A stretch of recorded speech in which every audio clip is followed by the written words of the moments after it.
Moby Dick, by Herman Melville, chapters 42 to 44. Chapter 42. The Whiteness of the Whale. What the white whale was to Ahab has been hinted; what at times he was to me, as yet remains unsaid.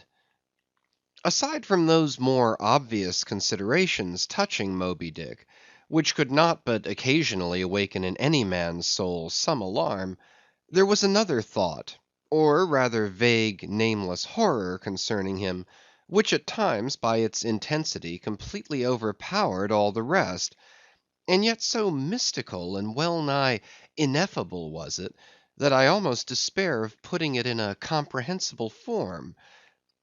It was the whiteness of the whale that above all things appalled me. But how can I hope to explain myself here? And yet in some dim random way explain myself I must, else all these chapters might be naught. Though in many natural objects whiteness refiningly enhances beauty, as if imparting some special virtue of its own, as in marbles, japonicas, and pearls; and though various nations have in some ways recognized a certain royal preeminence in this hue, even the barbaric grand old kings of Pegu placing the title Lord of the White Elephants above all their other magniloquent ascriptions of dominion, and the modern kings of Siam unfurling the same snow-white quadruped in the royal standard, and the Hanoverian flag bearing the one figure of a snow-white charger, and the great Austrian empire, Caesarian, heir to overlording Rome, having for the imperial color the same imperial hue; and though this preeminence in it applies to the human race itself, giving the white man ideal mastership over every dusky tribe; and though, besides all this, whiteness has been even made significant of gladness, for among the Romans a white stone marked a joyful day; and though in other mortal sympathies and symbolizings this same hue is made the emblem of many touching, noble things, the innocence of brides, the benignity of age; though among the red men of America the giving of the white belt of wampum was the deepest pledge of honor; though in many climes whiteness typifies the majesty of justice in the ermine of the judge, and contributes to the daily state of kings and queens drawn by milk-white steeds; though even in the higher mysteries of the most august religions it has been made the symbol of the divine spotlessness and power, by the Persian fire worshippers, the white forked flame being held the holiest on the altar, and in the Greek mythologies great Jove himself being made incarnate in a snow-white bull; and though to the noble Iroquois the midwinter sacrifice of the sacred white dog was by far the holiest festival of their theology, that spotless, faithful creature being held the purest envoy they could send to the Great Spirit with the annual tidings of their own fidelity; and though directly from the Latin word for white all Christian priests derived the name of one part of their sacred vesture, the alb or tunic worn beneath the cassock; and though among the holy pomps of the Romish faith white is specially employed in the celebration of the passion of our Lord; though in the vision of St. John white robes are given to the redeemed, and the 24 elders stand clothed in white before the great white throne, and the Holy One that sitteth there white like wool; yet for all these accumulated associations with whatever is sweet,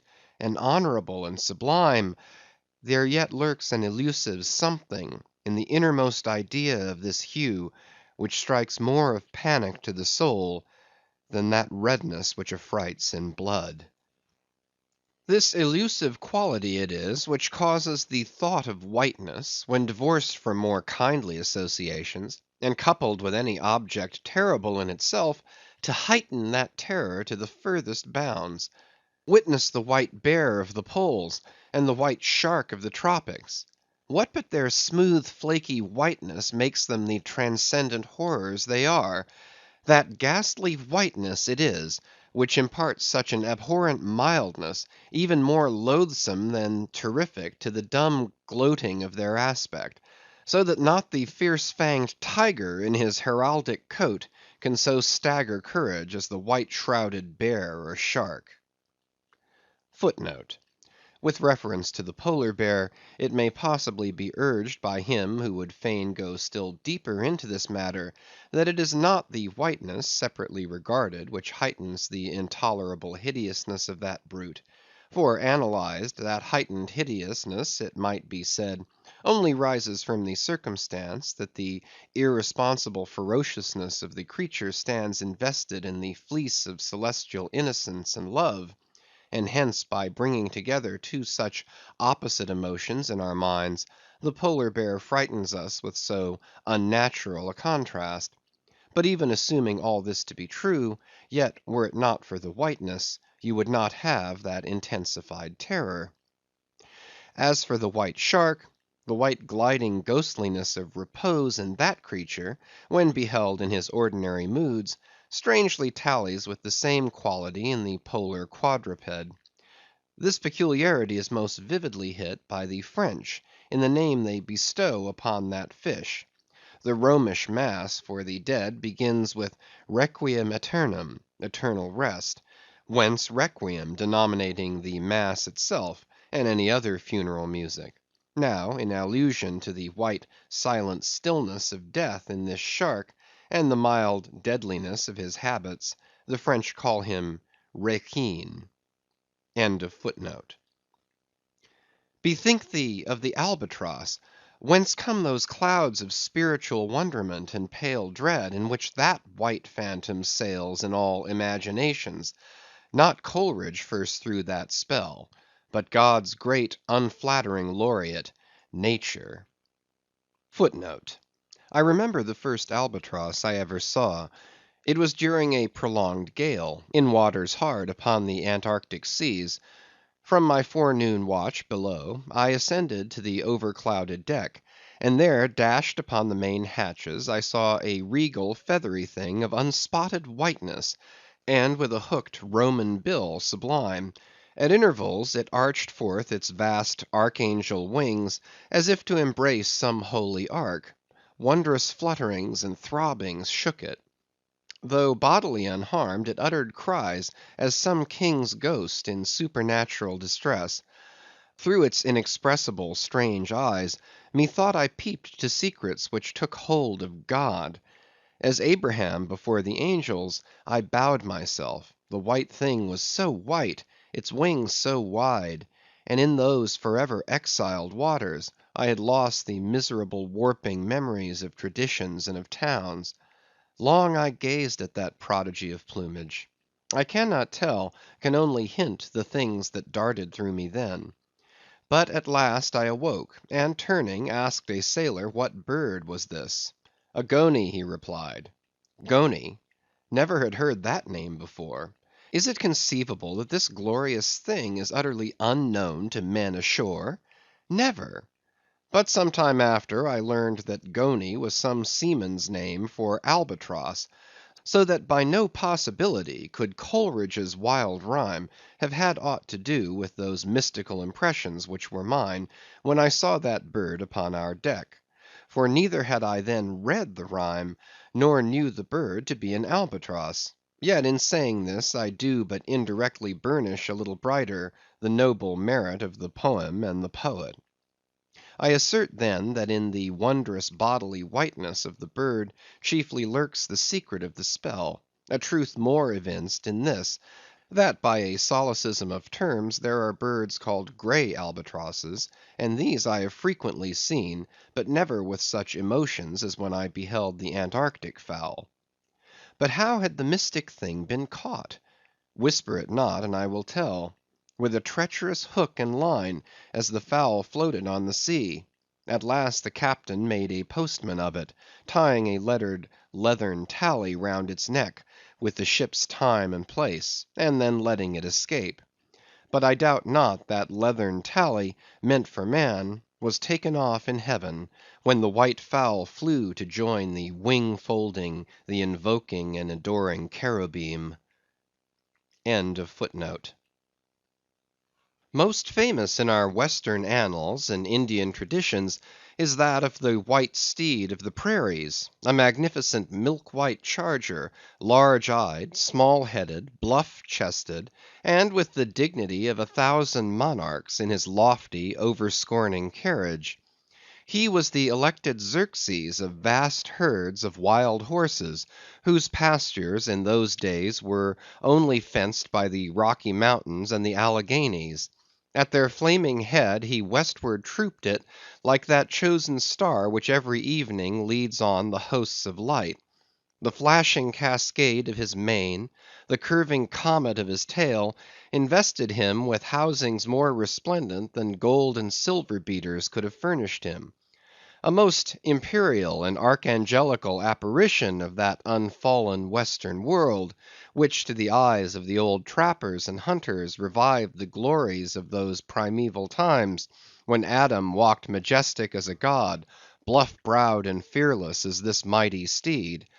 Whether marching amid his aides and marshals in the van of countless cohorts that endlessly streamed it over the plains like an Ohio, or whether with his circumambient subjects browsing all around at the horizon, the white steed gallopingly reviewed them with warm nostrils reddening through his cool milkiness; in whatever aspect he presented himself, always to the bravest Indians he was the object of trembling reverence and awe.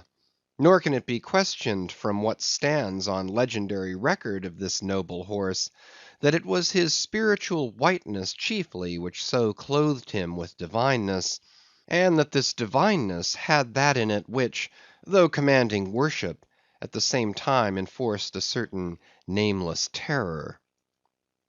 But there are other instances where this whiteness loses all that accessory and strange glory which invests it in the white steed and albatross.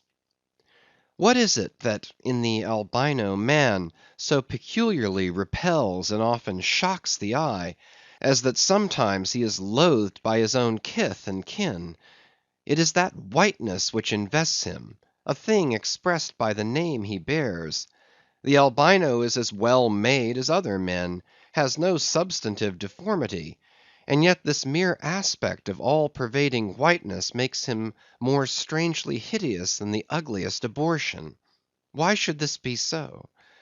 Nor in quite other aspects does nature in her least palpable but not the less malicious agencies fail to enlist among her forces this crowning attribute of the terrible. From its snowy aspect, the gauntleted ghost of the southern seas has been denominated the White Squall; nor in some historic instances has the art of human malice omitted so potent an auxiliary. How wildly it heightens the effect of that passage in Froissart, when, masked in the snowy symbol of their faction, the desperate White Hoods of Ghent murder their bailiff in the market-place. Nor in some things does the common hereditary experience of all mankind fail to bear witness to the supernaturalism of this hue. It cannot well be doubted that the one visible quality in the aspect of the dead which most appalls the gazer, is the marble pallor lingering there; as if indeed that pallor were as much like the badge of consternation in the other world, as of mortal trepidation here. And from that pallor of the dead, we borrow the expressive hue of the shroud in which we wrap them. Nor even in our superstitions do we fail to throw the same snowy mantle round our phantoms, all ghosts rising in a milk-white fog. Yea, while these terrors seize us, let us add, that even the king of terrors, when personified by the evangelist, rides on his pallid horse. Therefore, in his other moods, symbolize whatever grand or gracious thing he will by whiteness, no man can deny that in its profoundest idealized significance it calls up a peculiar apparition to the soul. But though without dissent this point be fixed, how is mortal man to account for it? To analyze it would seem impossible. Can we then by the citation of some of those instances, wherein this thing of whiteness, though for the time either wholly or in great part stripped of all direct associations calculated to impart to it aught fearful, but nevertheless is found to exert over us the same sorcery, however modified; can we thus hope to light upon some chance clue to conduct us to the hidden cause we seek? Let us try. But in a matter like this, subtlety appeals to subtlety; and without imagination no man can follow another into these halls. And though doubtless some at least of the imaginative impressions about to be presented may have been shared by most men, yet few perhaps were entirely conscious of them at the time, and therefore may not be able to recall them now. Why, to the man of untutored ideality, who happens to be but loosely acquainted with the peculiar character of the day, does the bare mention of Whitsuntide marshal in the fancy such long, dreary, speechless processions of slow‐pacing pilgrims, downcast and hooded with new fallen snow? Or to the unread, unsophisticated Protestant of middle American states, why does the passing mention of a white friar or a white nun evoke such an eyeless statue in the soul? Or what is there, apart from the traditions of dungeoned warriors and kings, which will not wholly account for it, that makes the White Tower of London tell so much more strongly on the imagination of an untravelled American, than those other storied structures, its neighbors, the Byward Tower, or even the Bloody? And those sublimer towers, the White Mountains of New Hampshire? Whence, in peculiar moods, comes that gigantic ghostliness over the soul at the bare mention of that name, while the thought of Virginia's Blue Ridge is full of a soft, dewy, distant dreaminess? Or why, irrespective of all latitudes and longitudes, does the name of the White Sea exert such a spectralness over the fancy, while that of the Yellow Sea lulls us with mortal thoughts of long, lacquered, mild afternoons on the waves, followed by the gaudiest and yet sleepiest of sunsets? Or to choose a wholly unsubstantial instance, purely addressed to the fancy, why, in reading the old fairy tales of Central Europe, does the tall pale man of the Hartz forests, whose changeless pallor unrustlingly glides through the green of the groves, why is this phantom more terrible than all the whooping imps of the Blocksberg? Nor is it altogether the remembrance of her cathedral toppling earthquakes, nor the stampedos of her frantic seas, nor the tearlessness of arid skies that never rain, nor the sight of her wide field of leaning spires, wrenched copestones, and crosses all adroop, like canted yards of anchored fleets, and her suburban avenues of house walls lying upon each other as a tossed pack of cards. It is not these things alone which make tearless Lima the strangest, saddest city thou canst see. For Lima has taken the white veil, and there is a higher horror in this whiteness of her woe. Old as Pizarro, this whiteness keeps her ruins for ever new; admits not the cheerful greenness of complete decay; spreads over her broken ramparts the rigid pallor of an apoplexy that fixes its own distortions. I know that to the common apprehension, this phenomenon of whiteness is not confessed to be the prime agent in exaggerating the terror of objects otherwise terrible. Nor to the unimaginative mind is there aught of terror in those appearances whose awfulness to another mind almost solely consists in this one phenomenon, especially when exhibited under any form at all approaching to muteness or universality. What I mean by these two statements may perhaps be respectively elucidated by the following examples. First, the mariner, when drawing nigh the coasts of foreign lands, if by night he hear the roar of breakers, starts to vigilance, and feels just enough of trepidation to sharpen all his faculties. But under precisely similar circumstances, Let him be called from his hammock to view his ship sailing through a midnight sea of milky whiteness, as if from encircling headlands shoals of combed white bears were swimming round him, then he feels a silent superstitious dread. The shrouded phantom of the whitened waters is horrible to him as a real ghost. In vain the lead assures him he is still off soundings. Heart and helm they both go down. He never rests till blue water is under him again. Yet where is the mariner who will tell thee, Sir, it was not so much the fear of striking hidden rocks as the fear of that hideous whiteness that so stirred me. Second, to the native Indian of Peru, the continual sight of the snow howdahed Andes conveys naught of dread, except perhaps in the mere fancying of the eternal frosted desolateness reigning at such vast altitudes, and the natural conceit of what a fearfulness it would be to lose oneself in such inhuman solitudes. Much the same is it with the backwoodsman of the West, who with comparative indifference views an unbounded prairie sheeted with driven snow, no shadow of tree or twig to break the fixed trance of whiteness. Not so the sailor, beholding the scenery of the Antarctic seas, where at times by some infernal trick of legerdemain in the powers of frost and air, he, shivering and half shipwrecked, instead of rainbows speaking hope and solace to his misery, views what seems a boundless churchyard grinning upon him, with its lean ice monuments and splintered crosses. But, thou sayest, methinks that white lead chapter about whiteness is but a white flag hung out from a craven soul. Thou surrenderest to a hypo, Ishmael.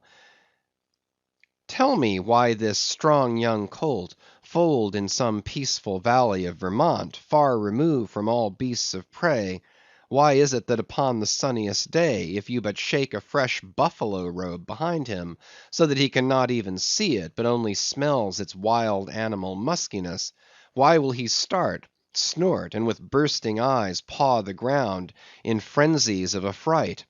There is no remembrance in him of any gorings of wild creatures in his green northern home, so that the strange muskiness he smells cannot recall to him anything associated with the experience of former perils. For what knows he, this New England colt, of the black bisons of distant Oregon? No. But here thou beholdest, even in a dumb brute, the instinct of the knowledge of the demonism in the world. Though thousands of miles from Oregon, still when he smells that savage musk, the rending, goring bison herds are as present as to the deserted wild foal of the prairies, which in this instant they may be trampling into dust.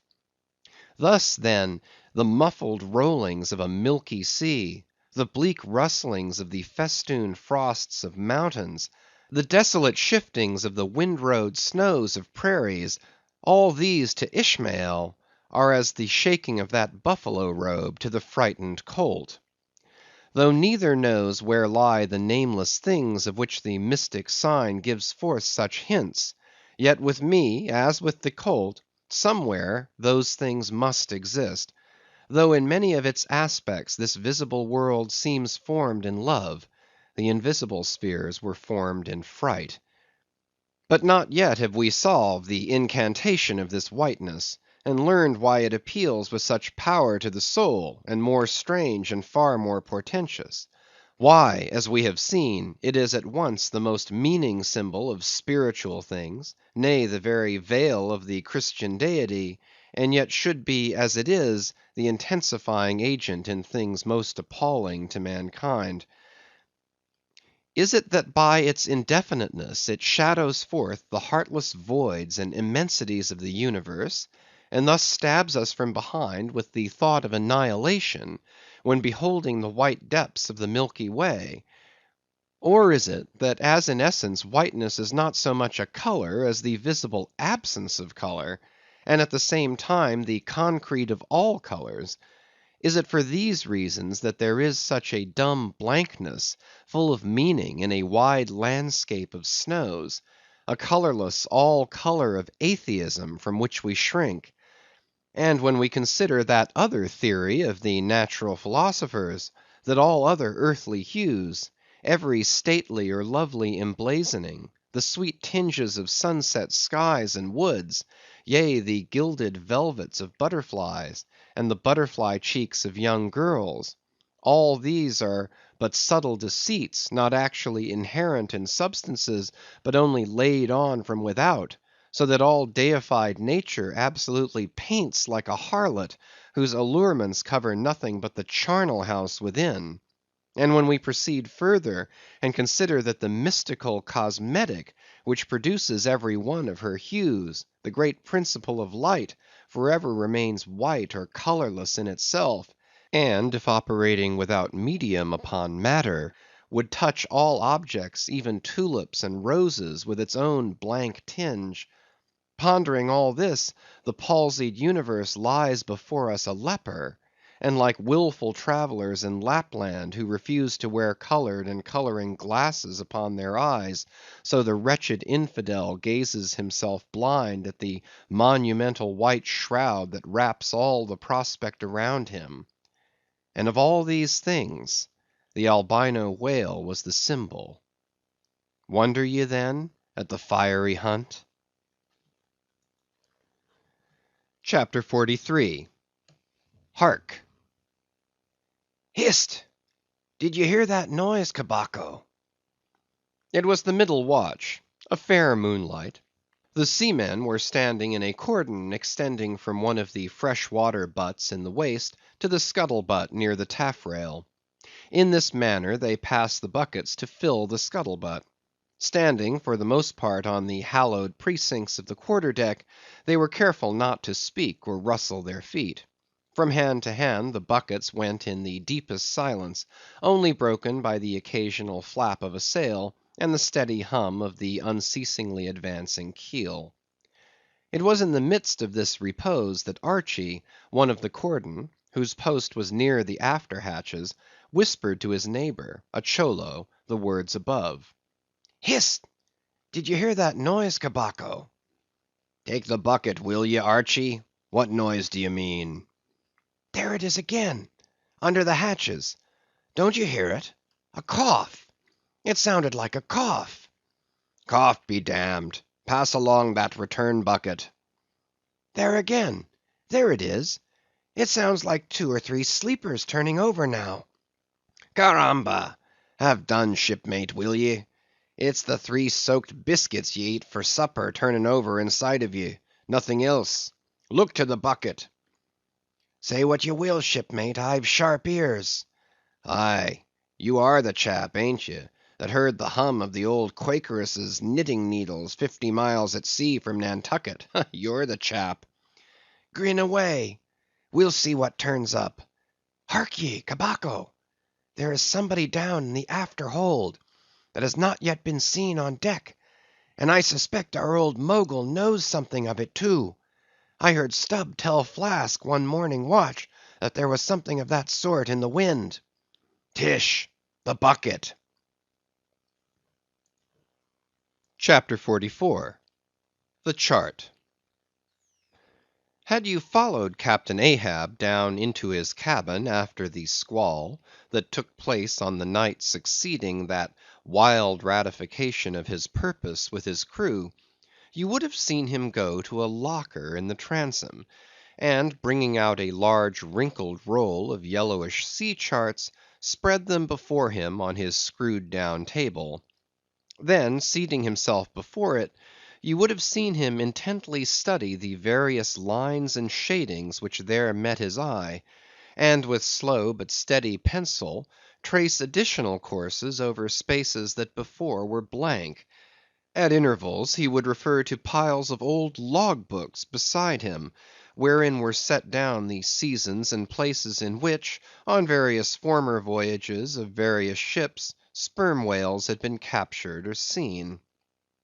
While thus employed, the heavy pewter lamp suspended in chains over his head continually rocked with the motion of the ship, and forever threw shifting gleams and shadows of lines upon his wrinkled brow, till it almost seemed that while he himself was marking out lines and courses on the wrinkled charts, some invisible pencil was also tracing lines and courses upon the deeply marked chart of his forehead. But it was not this night in particular that, in the solitude of his cabin, Ahab thus pondered over his charts. Almost every night they were brought out. Almost every night some pencil marks were effaced, and others were substituted. For with the charts of all four oceans before him, Ahab was threading a maze of currents and eddies, with a view to the more certain accomplishment of that monomaniac thought of his soul. Now to any one not fully acquainted with the ways of the Leviathans, it might seem an absurdly hopeless task thus to seek out one solitary creature in the unhooped oceans of this planet. But not so did it seem to Ahab, who knew the sets of all tides and currents, and thereby calculating the driftings of the sperm whale's food, and also calling to mind the regular ascertained seasons for hunting him in particular latitudes, could arrive at reasonable surmises, almost approaching to certainties, concerning the timeliest day to be upon this or that ground in search of his prey. So assured, indeed, is the fact concerning the periodicalness of the sperm whale's resorting to given waters, that many hunters believe that could he be closely observed and studied throughout the world, were the logs for one voyage of the entire whale fleet carefully collated, then the migrations of the sperm whale would be found to correspond in invariability to those of the herring shoals or the flights of swallows. On this hint, attempts have been made to construct elaborate migratory charts of the sperm whale. Footnote: since the above was written, the statement is happily borne out by an official circular, issued by Lieutenant Maury of the National Observatory, Washington, April 16th, 1851. By that circular, it appears that precisely such a chart is in course of completion, and portions of it are presented in the circular.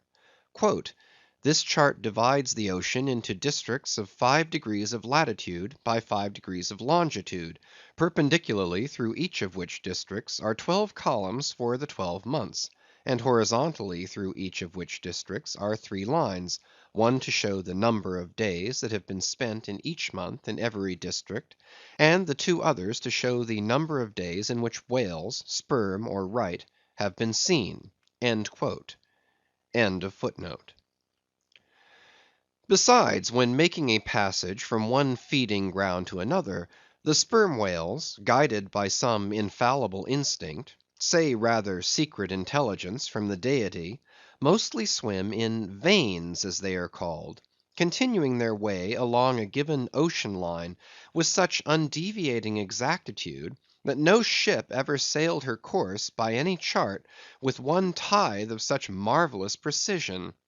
Though in these cases the direction taken by any one whale be as straight as a surveyor's parallel, and though the line of advance be strictly confined to its own unavoidable straight wake, yet the arbitrary vein in which at these times he is said to swim generally embraces some few miles in width, more or less as the vein is presumed to expand or contract, but never exceeds the visual sweep from the whale ship's mast heads, when circumspectly gliding along this magic zone.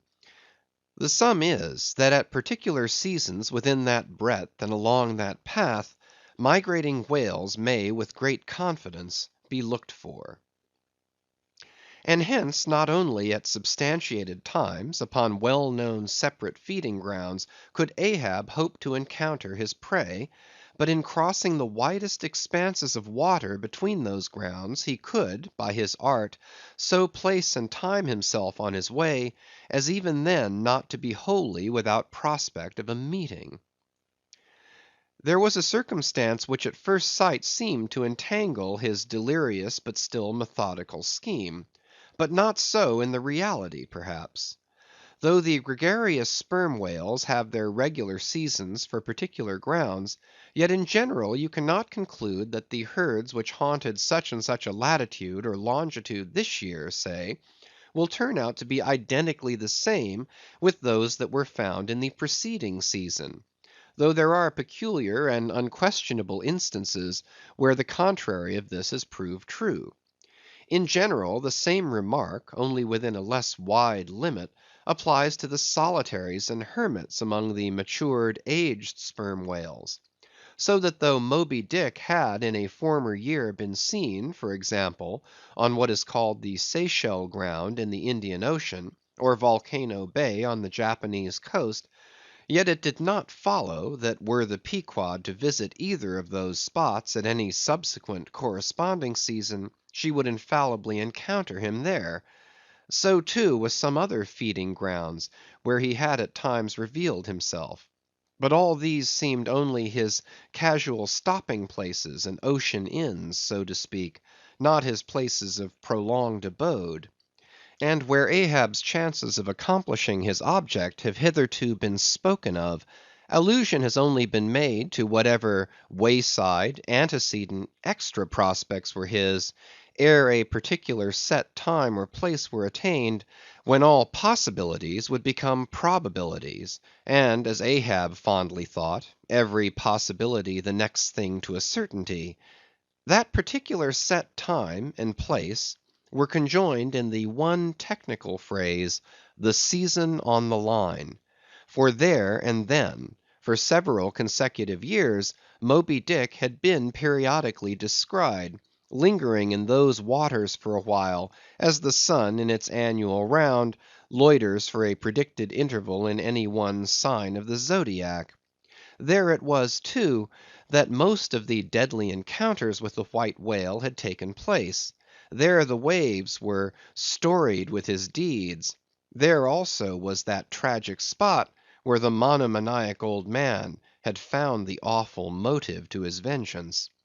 But in the cautious comprehensiveness and unloitering vigilance with which Ahab threw his brooding soul into this unfaltering hunt, he would not permit himself to rest all his hopes upon the one crowning fact above mentioned, however flattering it might be to those hopes; nor in the sleeplessness of his vow could he so tranquillize his unquiet heart as to postpone all intervening quest.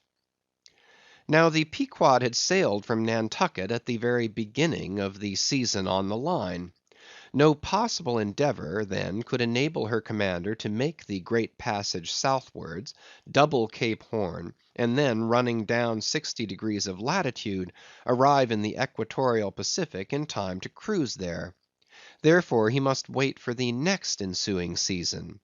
Yet the premature hour of the Pequod's sailing had, perhaps, been correctly selected by Ahab with a view to this very complexion of things; because an interval of 365 days and nights was before him; an interval which, instead of impatiently enduring ashore, he would spend in a miscellaneous hunt. If by chance the white whale, spending his vacation in the seas far remote from his periodical feeding grounds, should turn up his wrinkled brow off the Persian Gulf, or in the Bengal Bay, or China seas, or in any other waters haunted by his race; so that monsoons, pampas, nor'westers, harmattans, trades, any wind but the Levanter and Simoon, might blow Moby Dick into the devious zigzag world circle of the Pequod's circumnavigating wake. But granting all this, yet regarded discreetly and coolly, seems it not but a mad idea this, that in the broad boundless ocean, one solitary whale, even if encountered, should be thought capable of individual recognition from his hunter, even as a white bearded Mufti in the thronged thoroughfares of Constantinople? Yes. For the peculiar snow white brow of Moby Dick, and his snow white hump, could not but be unmistakable. And have I not tallied the whale, Ahab would mutter to himself, as after poring over his charts till long after midnight, he would throw himself back in reveries; tallied him, And shall he escape? His broad fins are bored and scalloped out like a lost sheep's ear. And here his mad mind would run on in a breathless race, till a weariness and faintness of pondering came over him, and in the open air of the deck he would seek to recover his strength. Ah, God! what trances of torment does that man endure who is consumed with one unachieved revengeful desire! He sleeps with clenched hands, and wakes with his own bloody nails in his palms. Often, when forced from his hammock by exhausting and intolerably vivid dreams of the night, which, resuming his own intense thoughts through the day, carried them on amid a clashing of frenzies, and whirled them round and round and round in his blazing brain, till the very throbbing of his life spot became insufferable anguish; and when, as was sometimes the case, these spiritual throes in him heaved his being up from its base, and a chasm seemed opening in him, from which forked flames and lightning shot up, and accursed fiends beckoned him to leap down among them; when this hell in himself yawned beneath him, a wild cry would be heard through the ship, and with glaring eyes Ahab would burst from his state-room, as though escaping from a bed that was on fire. Yet these, perhaps, instead of being the unsuppressible symptoms of some latent weakness, or fright at his own resolve, were but the plainest tokens of its intensity. For at such times, crazy Ahab, the scheming, unappeasedly steadfast hunter of the white whale, this Ahab that had gone to his hammock, was not the agent that so caused him to burst from it in horror again. The latter was the eternal living principle or soul in him; and in sleep, being for the time dissociated from the characterizing mind, which at other times employed it for its outer vehicle or agent, it spontaneously sought escape from the scorching contiguity of the frantic thing, of which, for the time, it was no longer an integral. But as the mind does not exist unless leagued with the soul, therefore it must have been that, in Ahab's case, yielding up all his thoughts and fancies to his one supreme purpose, that purpose, by its own sheer inveteracy of will, forced itself, against gods and devils, into a kind of self-assumed independent being of its own; nay, could grimly live and burn, while the common vitality to which it was conjoined, fled, horror-stricken, from the unbidden and unfathered birth. Therefore, the tormented spirit that glared out of bodily eyes, when what seemed Ahab rushed from his room, was for the time but a vacated thing; a formless, somnambulistic being; a ray of living light, to be sure, but without an object to color, and therefore a blankness in itself. God help thee, old man! Thy thoughts have created a creature in thee; and he whose intense thinking thus makes him a Prometheus, a vulture feeds upon that heart for ever; that vulture, the very creature he creates. End of chapters 42 to 44.